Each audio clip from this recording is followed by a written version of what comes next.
Welcome to Brains, Bibles, and Beyond, where we discuss theology and worldview apologetics.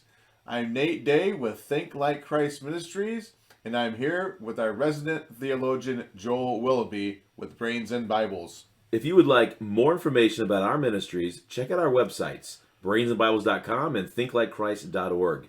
And on whatever platform you are using, please like, share, subscribe, do whatever else you know you should do to help us out. If you have any questions, send them to podcast@thinklikechrist.org. And all you budding theologians out there, go grab your favorite theological coffee receptacle and enjoy this episode.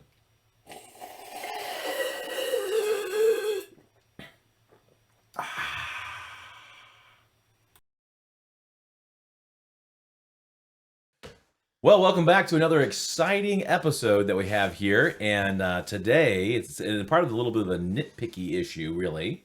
It may seem that way, but I think it's actually pretty important.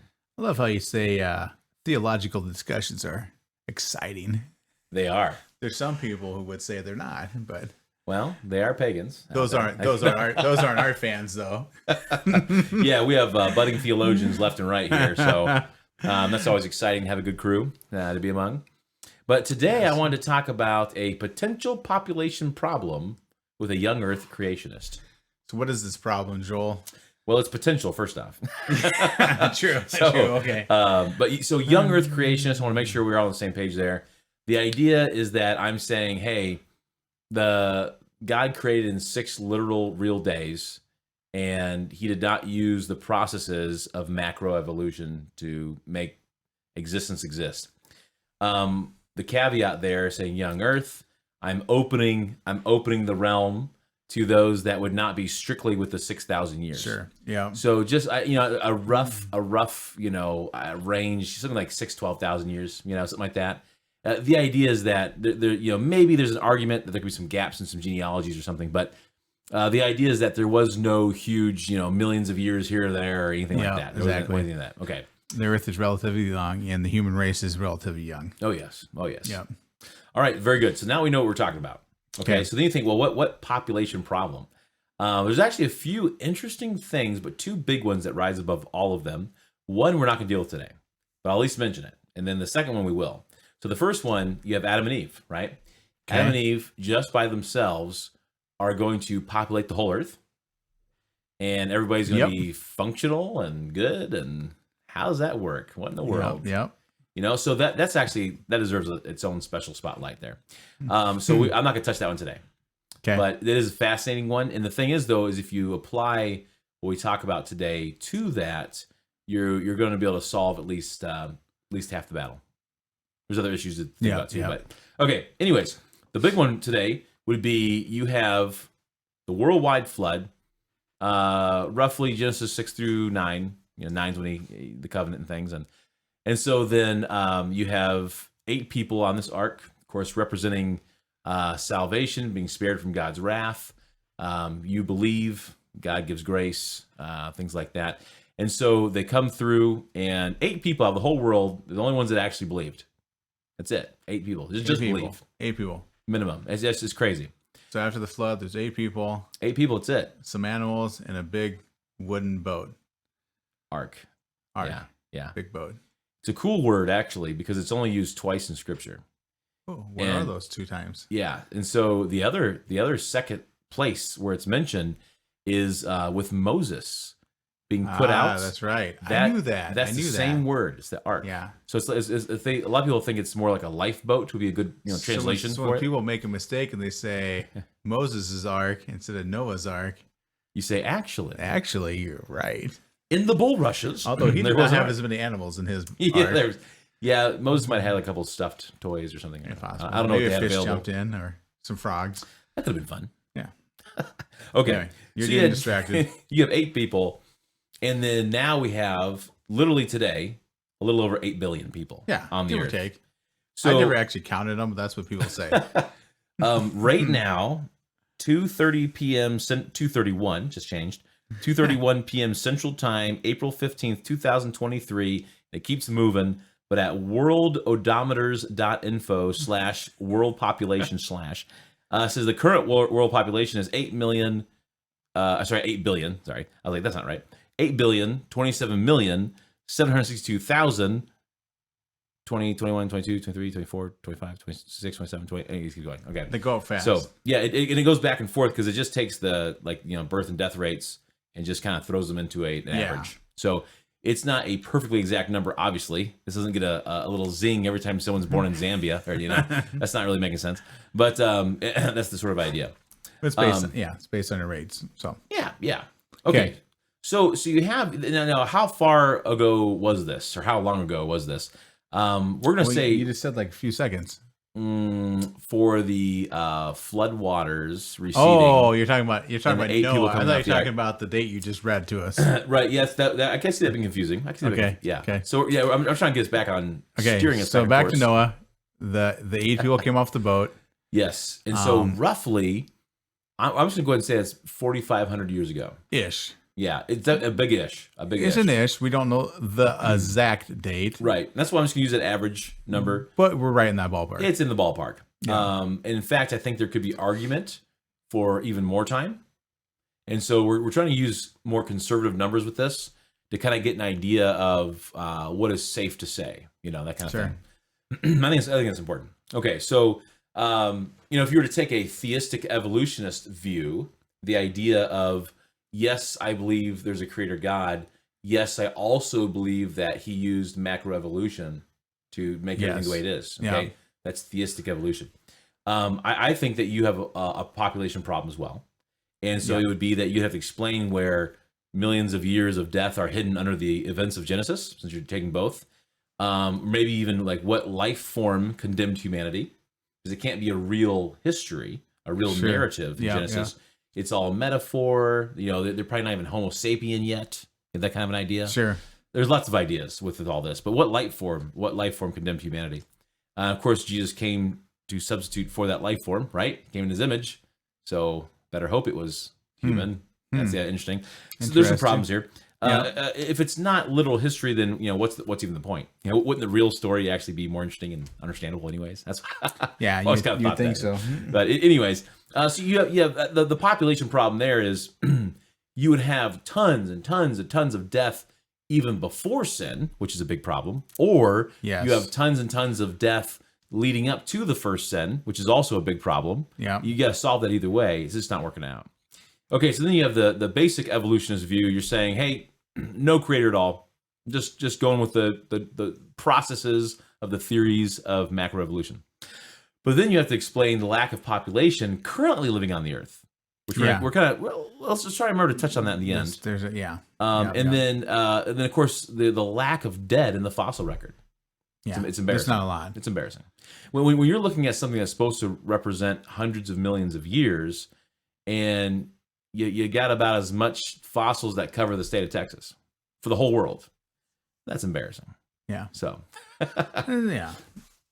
That's a problem. That's a problem. Okay, so there's numbers problems anywhere you go. Now, me being, and you as well, Nate and I are on the same page here. We're on the same page.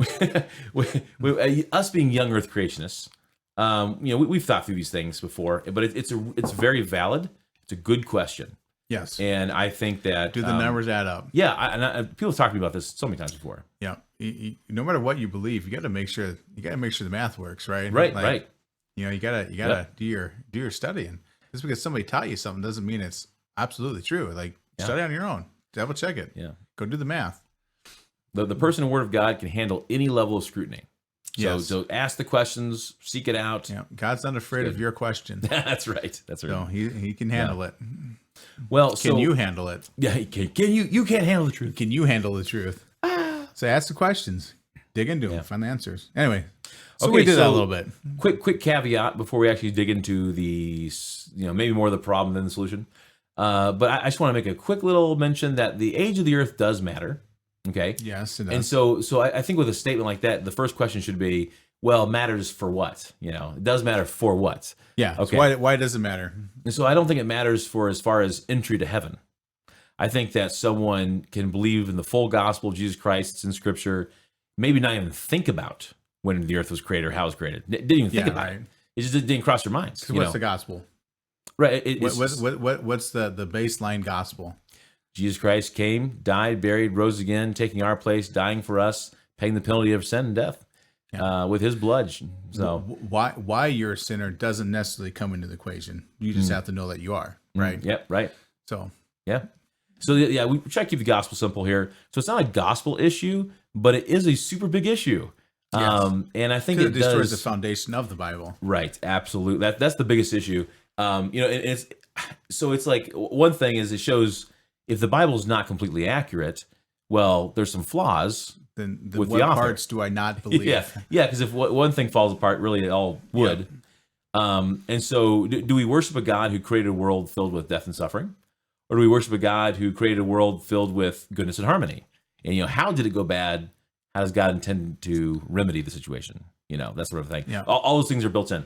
So I think it's really important to understand it's not deception. We discuss a lot on the goodness of God and the creation, all that stuff in a former other series, episodes. Yeah. Former series. So if you're like, well, I didn't know it was even created good, go back and listen to those. Yes.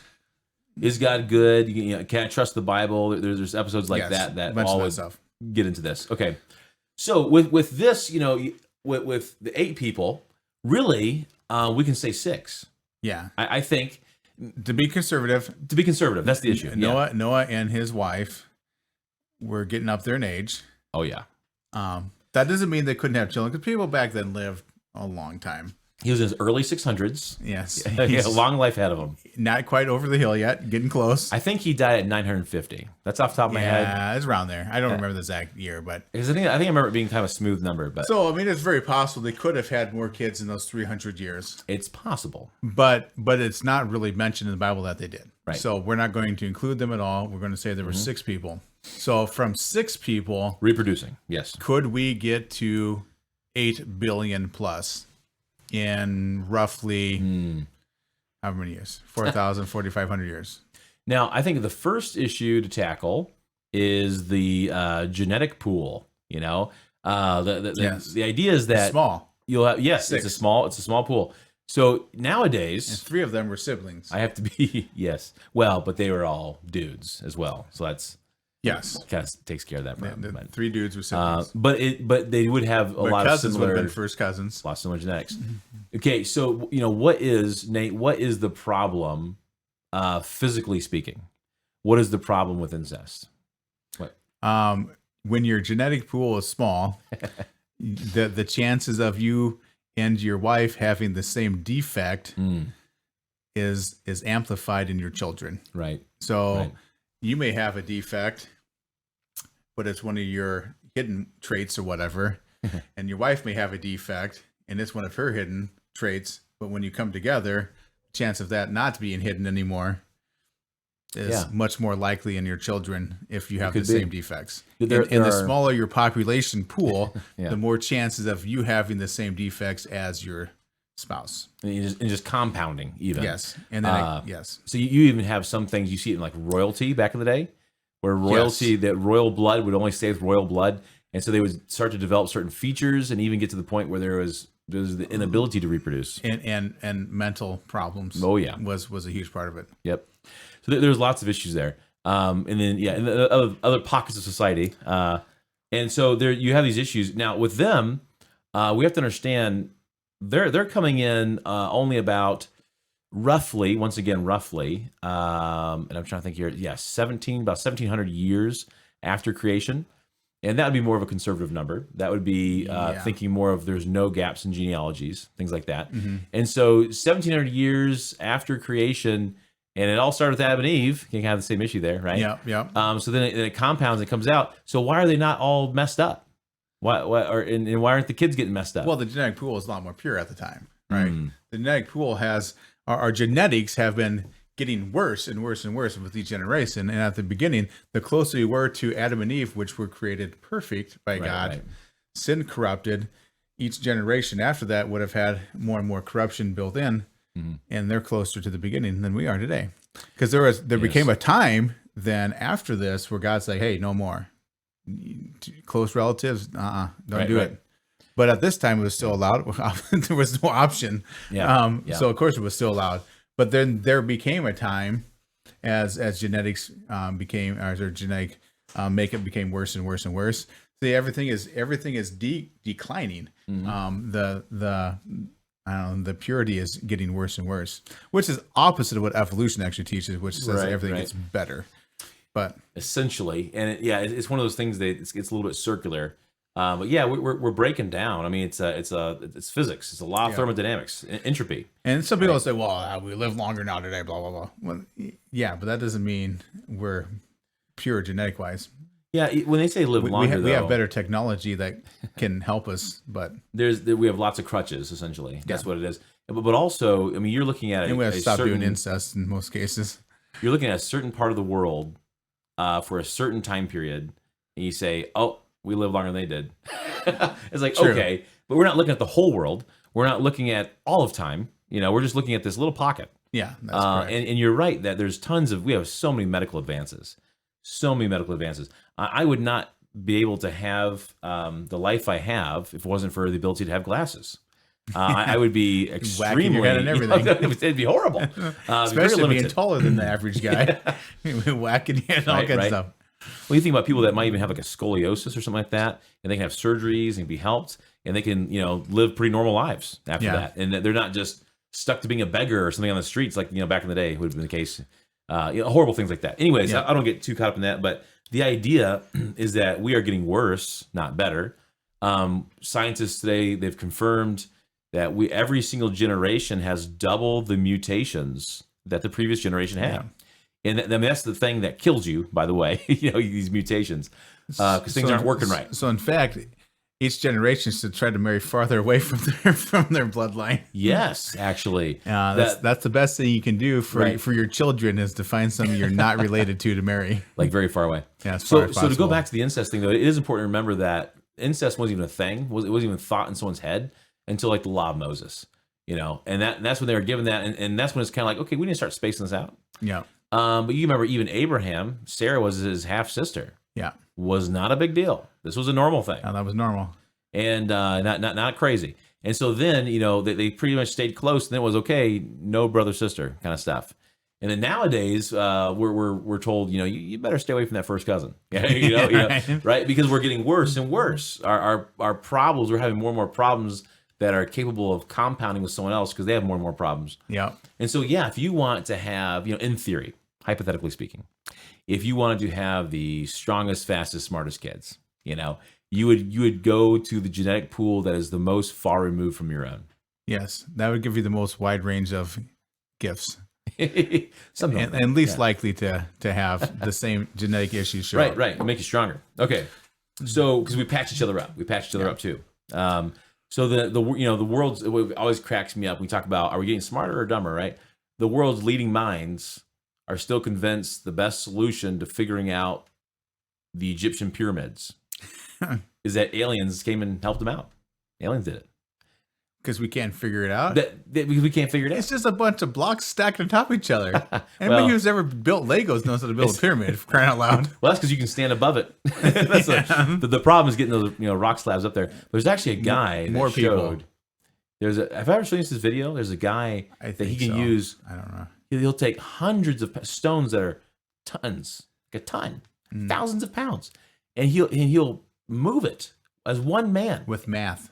Using things like leverage and whatnot. But he did it really simple. He just moved these little rocks. And people are like, why do I got to do math? I'll never use this. Well, you're not building a pyramid, are you? Right.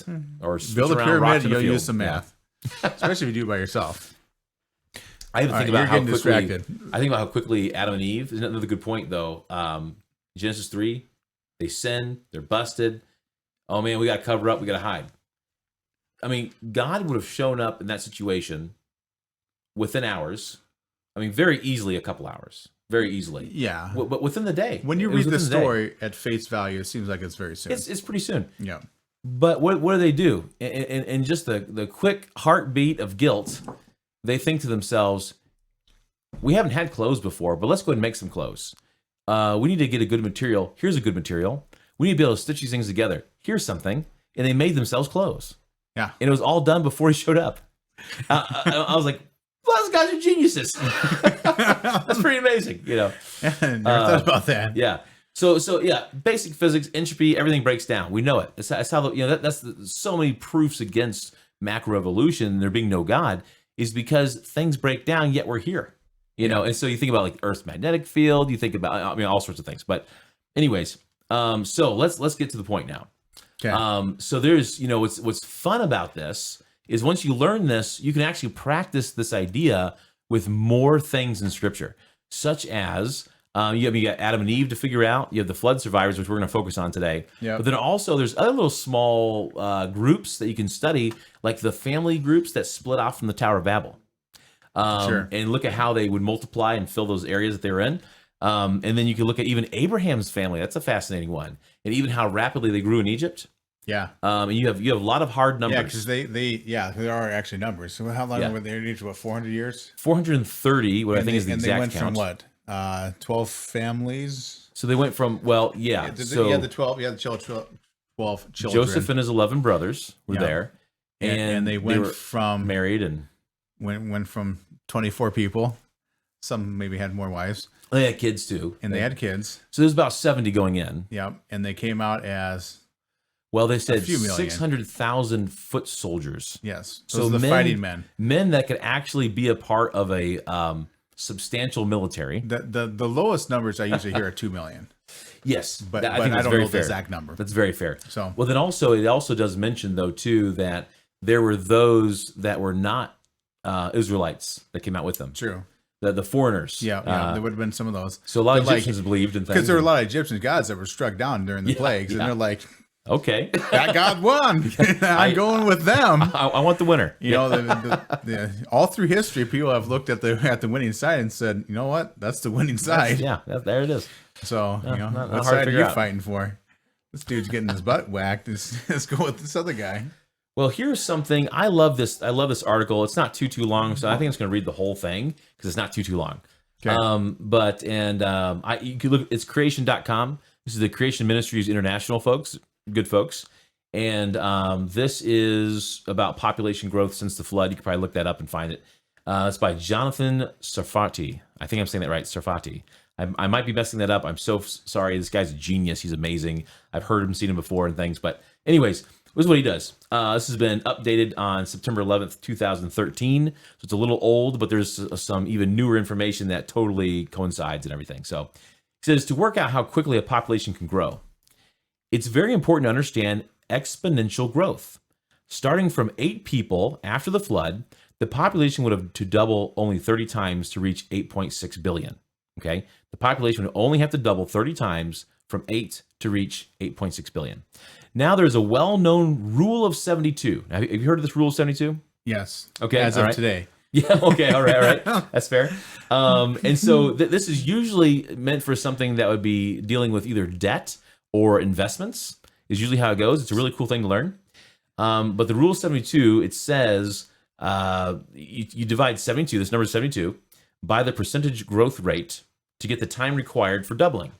So for the example they give here on the website is if there's 8% inflation and that's happening consistently every year, then it would take 9 years for the cost of living to have doubled. That's the idea. Okay. So what is a realistic growth rate though? You need the growth rate for this rule of 72 to work to show us like how things can actually be possible. The other question I have is, Yeah. you said we did it with 8 people. We're trying to do it with 6. Yes, yeah, that's true. I'm just reading off this article right now. Okay, yeah. Go back to your article. Yeah, so that we'll do our own math later. Simple to change. Yeah, Okay. yeah.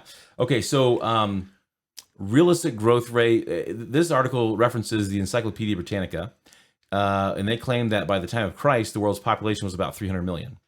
Now you got to remember, these claims, they are total theories. Yeah, the complete guess. Anytime. Because nobody has any idea. Whether I agree with it or not, the point is it's a theory. It's 1951, I do believe, is at least in America, probably not every nation, right? But that's when we started to really take good records of population. If you start looking up population growth, they basically start in 1951. Yes. And then everything before that was a guess. Obviously, the closer to today, the better guesses they were. But yeah. But it's tough. Sure. Okay, so as far as world population, I think America probably had records before that because started doing censuses and stuff. But when it comes to world population, that's true. Yeah, everything before 1951 was a complete guess. Good point. Thank you. All right, so then let's just go with it though for now for the article's sake. It apparently didn't increase much up to AD 1000. It was up and down the Middle Ages because of plagues, etc., but may have reached 800 million by the beginning of the Industrial Revolution in 1750. Now, what you got to remember, taking a break from the article here, the Industrial Revolution is essentially what's credited with a giant explosion in population growth. Yeah.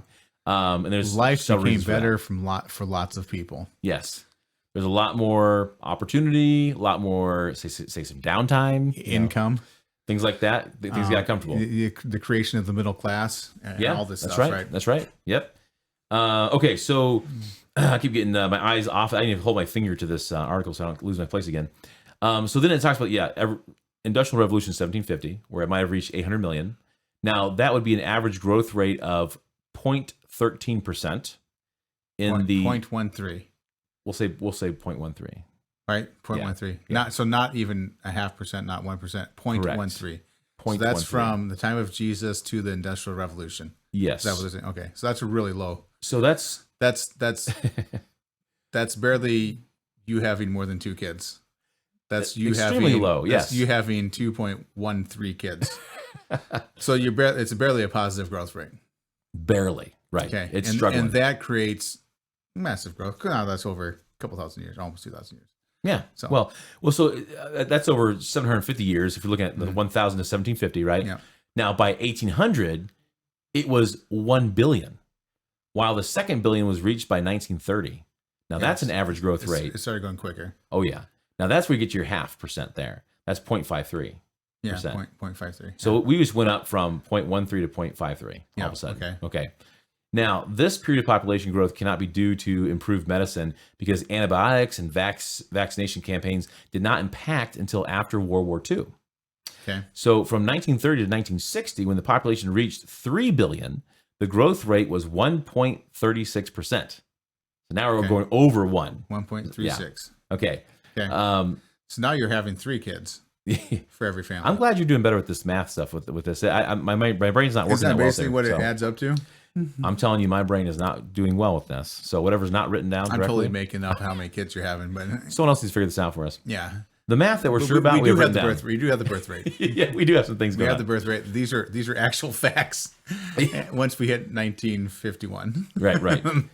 Well, then this is by 1974, the 4th billion was reached. So the average growth rate was 2.1% from 1960 to 1974. Yeah, it's going faster now. From 1974 to 1990, when the mark hit 5 billion, the growth rate had slowed to 1.4%. Because America started doing abortions. That's a big thing. Yeah. So there's always been like abortions of some kind, of some brutal intent and for whatnot. a long time. Yeah, thousands of years. The population could be substantially higher if it wasn't for that. You could say the same for probably like what disease and war and whatnot too. Sure, okay? yeah. If you didn't have war or disease, yes, it would be higher too. But abortions overcome the war numbers by far. Oh, not even close. Yes. Not even it's close. Not even a comparison. All the worst of everything. It's just right now. It's what 78 million a year. Yeah, it's around this. I know 70-something million. Yeah. So I mean, that's worldwide. a lot. Yeah, that's a lot of people. So you think about that every single year, and those numbers change a little bit. But if all those were actually born, it's crazy. Population would be higher, right? At least because it's exponential. Once again, we could even say, what if 90% were born? Because bad things happen. Yeah, there's some reason why the abortion took place. Whatever that. If you said 90%, that's counting all abortions. So yeah. Okay, so interesting thoughts there. So then we have 1974. Oh, that's when it slowed down. Sorry. So then world population reached 6 billion in 1999. Now I'm a guy that's born in '86. This is kind of interesting stuff. Yeah. So the world was like half the size back when I was born in the early 80s. It's amazing how many more billions are here, 6 billion in 1999, 7 billion in 2011. The increase in population growth since World War II is due to fewer deaths in infancy and through disease. That's what it says. Oh, sure. Okay, so I think there's lots of reasons. Actually, there's medical lots of advances and things, obviously helps. And this is one of the things with population growth is there's like a million variables. And so you really have to think through a lot of stuff and know that you're never going to have the perfect number because there's just way too many. You can pick a number to make your average, but right. It's depending on the time and obviously there's diseases that come along and things like that. Of course, those diseases were rarely worldwide. They would be like Europe had the Black Plague. Well, that wasn't the entire world, right? Still devastating though. But Yeah, I mean, it was like yeah. the known world basically, and it was what a third of the population is basically wiped The off world that the recorded, Earth. I you don't know, even know the historical exact records. numbers, but it was pretty bad. Let me just look up real quick. Black Plague death toll. I just want to see what that total number was there. It was a lot. You know, so okay, so I shouldn't be the one doing this. Actually, I should No. be doing other things. Keep reading your article. I'll look it up. Now I'm just totally focused on this. Okay, all right, yeah, I'll leave it reading. alone. Thank you. Okay, so if the average growth rate were a mere 0.4%. Now we're looking at way bigger numbers than that, right? That's been so far. But if it was a mere 0.4%, then the doubling time would be 180 years. Think back to that Rule 72. Then after only 30 doublings or 5,400 years, the population could have reached over 8 billion easy. Okay. You say 5,400 years before you were saying 4,500 years. Well, there could have been a typo there that he meant 4,500 as a typo and he put 5,400. Or, I'm open to the idea as well that there would be even a longer time than 4,500 years. There is a bit of a range there. But you're going to see as we go through this, we're going to use some conservative numbers anyways. And so we're not going to worry about that. So then he goes on about more things about mathematical formulas, to make things more specific.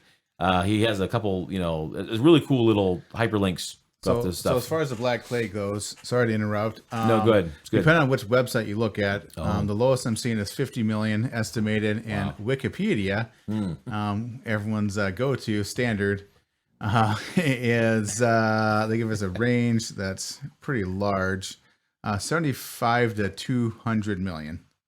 That's crazy. That's a big range. So that's a big number. Yeah. Now, once again, keep that in perspective. The Black Plague in 4 years wiped out a large portion of what Western Eurasia and North Africa. We murder 78 million babies a year around the world. Voluntarily. On purpose. Yes. I would also say that when we think about population growth, to go back to that, the difference of, let's say, the mass abortions in 1 year, just looking at 1 year, and having something like the Black Plague come, is that the Black Plague would be taking away more people that would not be contributing to a higher population. In other words, when there's a big bad plague going down, who are we most concerned about? The elderly and weak. Yeah, right. And exactly. So those that would be less likely to still reproduce. Whereas the abortion issue, you have people that are most likely to live a life where they would reproduce. So I think there's some concerns there as well. So just to put it in perspective, and that's a huge, and at the time, of course, this was a few hundred years ago, so the population was a lot less. So that was a significant percentage of the population, at least in that area. Now that's not keeping account for several of the continents, but because nobody knows how many people were really living in North and South America at the time. Right. We know there were cilarizations then, but we don't know how big they are. Well, in so many places around the world, there's random guesses. Yeah. But we don't know. Not exactly. So. All right. Well, let's get moving here. So what's really cool is there's even another article that he suggests if you were to go down to that page. You know what? We'll put this link. We'll put this link in the what do we call it? Description. Yeah. We'll do that. Link. And so this is maybe those Rule 72 ones. You can kind of see that. They're kind of fun. We can do that. And then we'll do this other one, creation.com. And so it's an article that Jonathan Sarfati recommends. And he says, hey, this is actually even a little newer. And they actually go into more depth. And they actually create even a whole program using the C# programming language. And they would put this whole thing together to compute tons of variables. Sure. Which is amazing because they're even taking into consideration things like minimum child spacing, the age of maturation, like what would that be? The age of menopause, the probabilities of polygamy, twinning rates, all sorts of things. Just all sorts of things. Lots of variables by really smart people. Yeah. So I love it because it makes it way more accurate. So I think that'd be a really cool article to check out. Someone wants to follow up. And it's really not that big of a read. It's like a pamphlet. It's like a little pamphlet. So sure. Okay. Anyways, moving on. So from that, though, I guess let me just give a couple quotes from it. I'm not going to read the whole thing. A couple quotes. He says, we wanted to analyze, I guess let me introduce who this is. This would be Robert Carter and Chris Hardy from a journal article that came out in 2015. It's called Modeling Biblical Human Population Growth, and it's the first issue in volume 29 of the Journal of Creation. Okay, so it says we want to analyze many different biblical scenarios, so we created a population modeling program in the C# programming language that could handle multiple variables like, and it's all those things I mentioned. And then another quote, real quick, he says the human population only needed to average a 0.464% growth rate to go from 6, and he's taking that 6, they're reproducing 6 people, doing the 6. from 6 to 7 billion. And he's just saying 7 billion in 4,500 years. So once again, Because this was written a few years ago. well, it was 2015. We didn't have 8 billion yet. Well, yeah. So he's using a rough number. In 4,500, that's a rounded number as well. Yeah. So he's using some rounded numbers here. So we just got to keep in mind. So the population would average doubling about every 15 and a half years at that rate. Kind of neat. We have, let's see, many variables would make us want to crank up the growth rate. Like that's me. How big can we make this thing? You know, what's possible here? You're looking at longer lifespans way back when, the longer fertile years. You know, we just talked about. Because remember, these first generations after the flood, Yeah. they lived. I mean, how long did Well, they still lived a Shem, while. Ham and Shem, Ham, and Japheth live? Well, we have Shem's age, and let's see here. He was like 100. Wasn't he like 600-ish or when he something? got off Like, the he boat? lived longer, or 800. He lived a long time. It was. I'm trying to remember now. And I think it was 600 each something. generation after that, though, lived a long time, but a little less. Yeah. By the time you get to Yes. Abraham, you only 175 years. 175 years. You know, and Yeah. yes, Abraham didn't have a child till he was what, Old. 100. Well, and that was supernatural though. Like the Bible makes it clear. But then he, Yeah. after Sarah died, he had many more sons and daughters. Yes. Well over 100 years old. Mhm. So I mean, Sarah was the reason he wasn't having children apparently, because after she went, he had a whole bunch more. Yes. Yeah. So really cool stuff there. So how you see those longer lifespans. and you know, and then with him, and then you know, guys started living. I mean, even Moses lived till he's like 120, right? 120 in full strength. Yeah. God So, took him. people live longer then. The closer to the flood we were, the longer people lived. Yes. And then, obviously that death age went down, and now it's going up again. There was something about the earth the way it was, and I don't want to get into it right now, but there was something about the earth the way it was that made people healthier. Yeah. Something was there. Well, and better genetics, closer to the Better genetics help too. Closer to the But there's a original. sharp drop after the flood. So Yes. something big changed there. Yes, Yes. there's a sharp drop. And Okay, each generation after that lived less, a lot less. Yeah. Okay. So significantly. we gotta keep moving here. But they still live longer. So you're having children years were extended substantially longer than they are today. Oh yeah.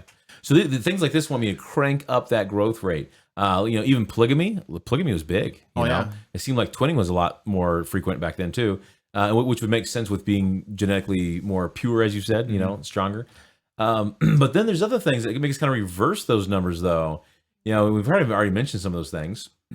Violence, war. Yeah. I mean, there's the number one thing that was mentioned about the pre-flood people was they were so violent. Yeah, They're right. corrupt, but it kept saying violent.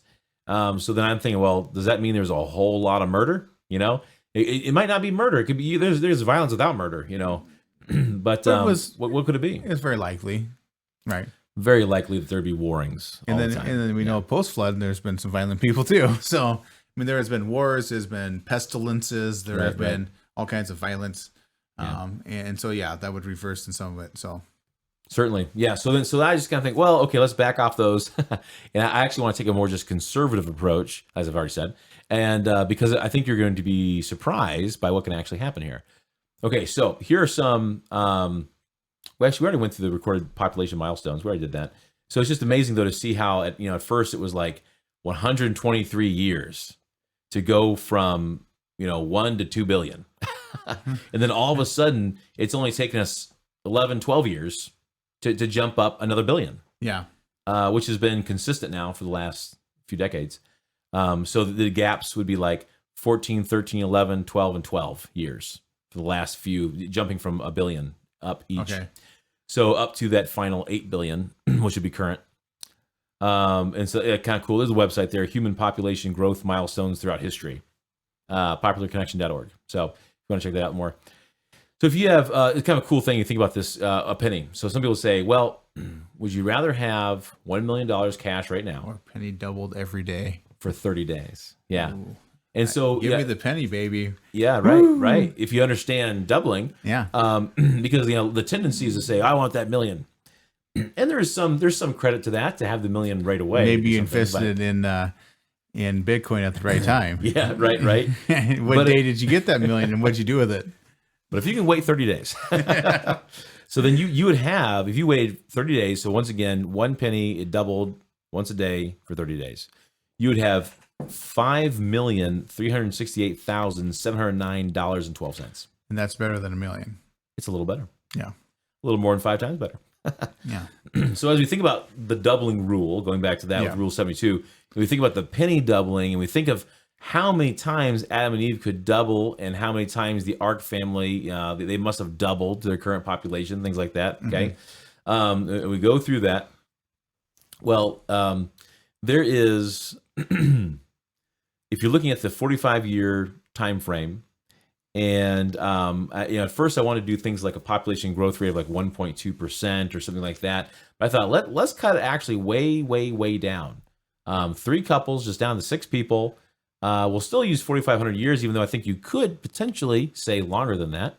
And then There's an estimate. we would use that 0.464% population rate. And so then with that population rate, the population doubles. Is it 75 times? Was that what it was?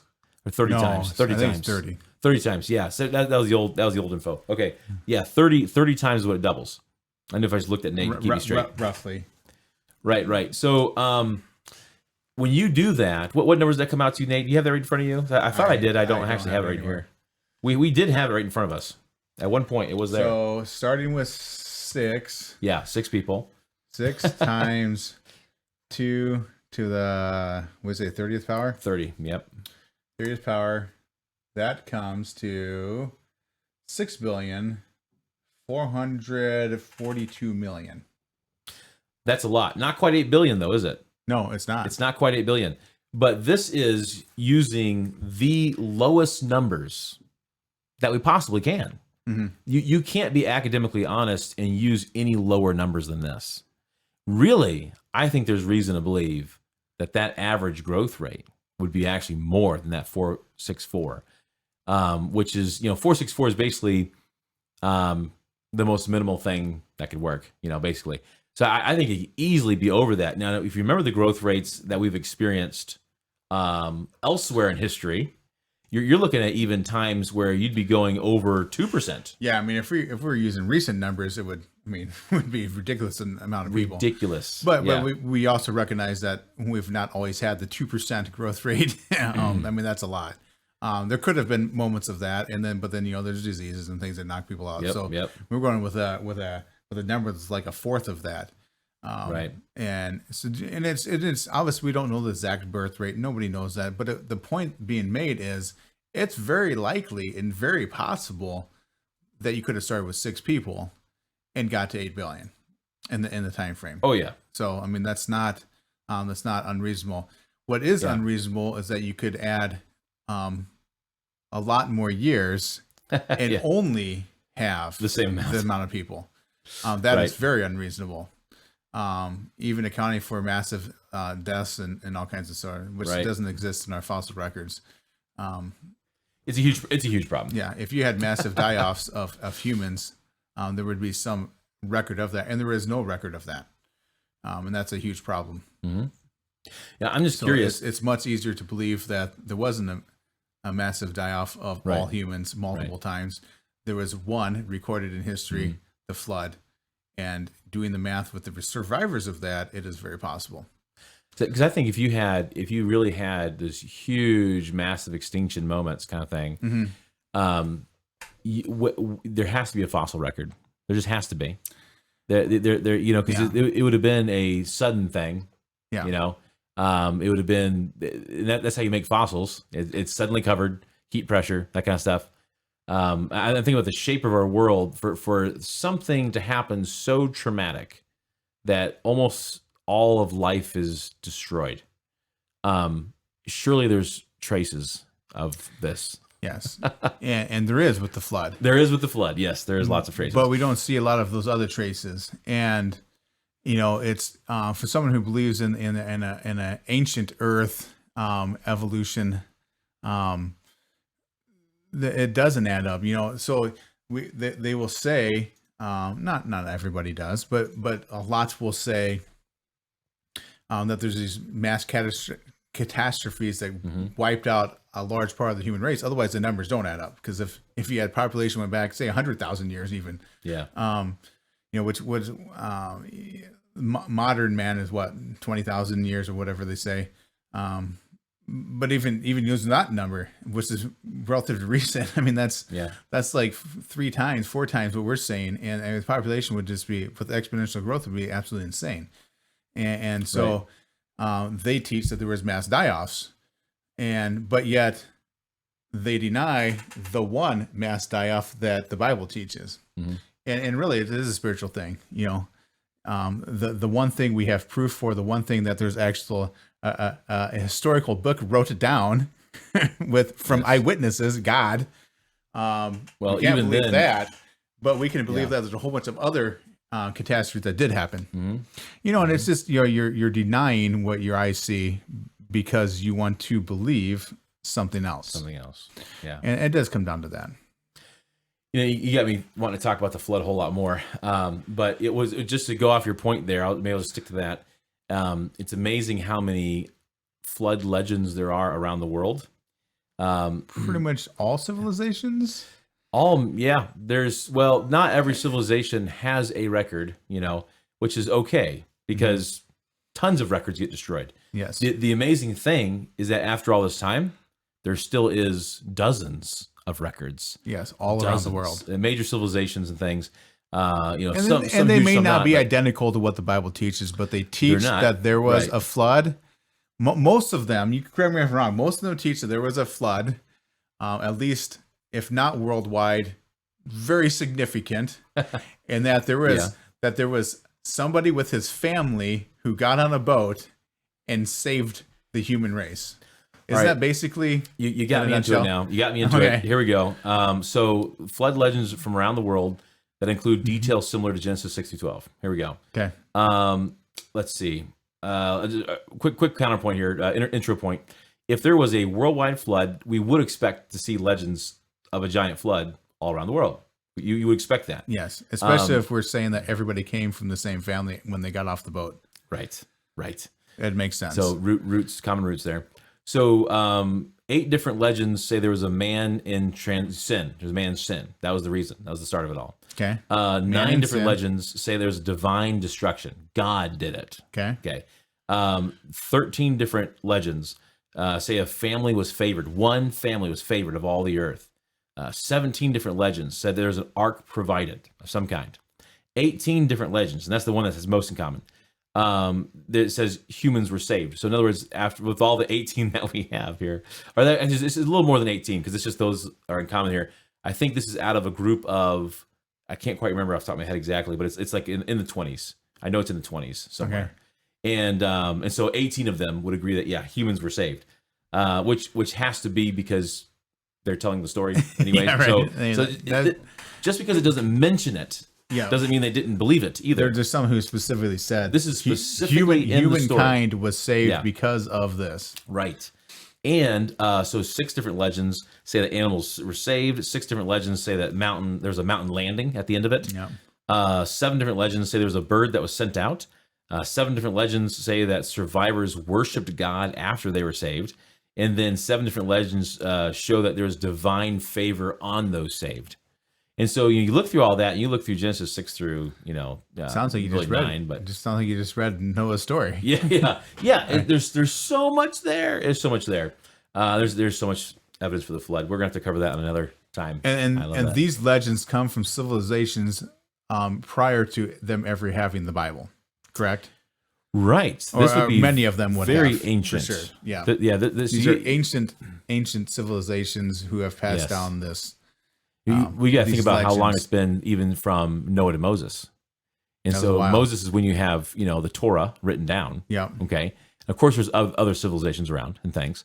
And the most ancient civilizations like India, China, places like that, they all have these legends. Yeah. And so they would have already had some kind of a record of something of some kind.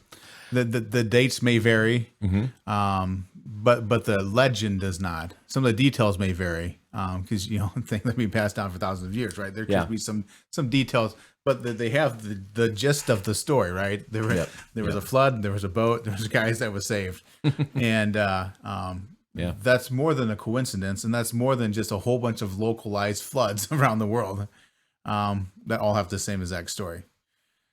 So, if I remember right, I think it was something like 1,300 years, something like that, between Noah and Moses. And so you had all that, right? You had all that time. I'd have to look it up, but so don't quote us on that. But it's around there. Yeah, I mean, it takes a while to get from Noah to Abraham to Joseph to getting out of Egypt, So yeah. But anyway, so back to the point. The point of this whole talk, this whole conversation, is that it is very possible, doing math, to get from 6 to 8 billion. Super possible. And the number for the 30 times is actually, the 30 times would have been a few years back, going off the 4,500 years, I believe, if I remember doing the math right. It was actually for like 2013 or 5 or something like that. So we've had years since then, which could account for the extra 1.6 billion that we're short. It'd be another doubling.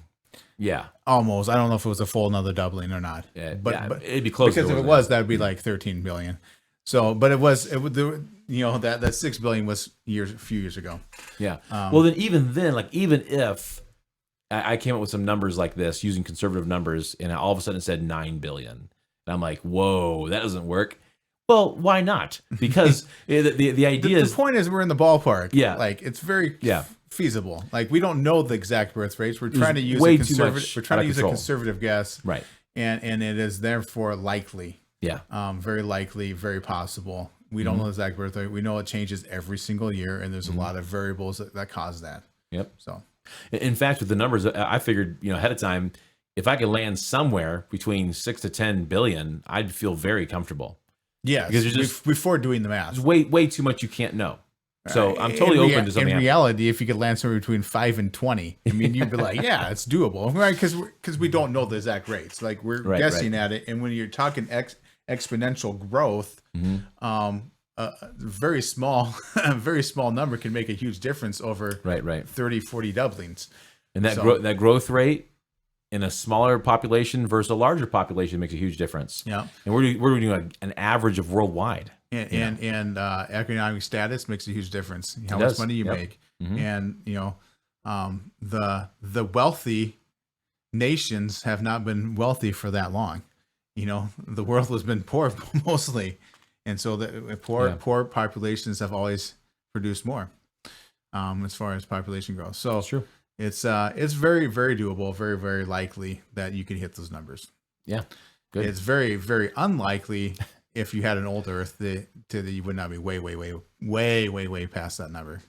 I don't even know how many times you'd have to eradicate the population to make that work. And then but since we can't believe in even one eradication, because it was a supernatural one that you'd have to count for God, but you can believe in many. Without logically, it doesn't make sense. So, but that's okay. We're not here to talk about that. That's right. We want to just discuss the numbers, and the numbers multiply up. I think it's good. So then you just take that kind of idea. You look at Adam and Eve. You look at Abraham and his family going through Egypt and out, and even Tower of Babel. You look at the Table of Nations, Genesis 10. The genealogy there. You see where they all spread out. You think about how big could they get? How soon? Fill these countries and things. And we got to remember that people say, well, this is getting crazy. Population just booming. It's actually kind of a scary thing how population is dipping right now. But we have to remember that God's intention from the very beginning. He goes, Adam and Eve, one of the rules I want you to do is fill the earth, be fruitful, multiply, and fill the earth. Right. He wants us, the human beings, to actually fill it. That's actually what we write on wedding cards when a new couple gets married. There you go. That's the verse. Bold underline. That's the verse we sign it with. So, all right. Well, I think that just about wraps it up, Joel. That wraps it up. And thank you for joining us once again. And we will see you next time. See ya.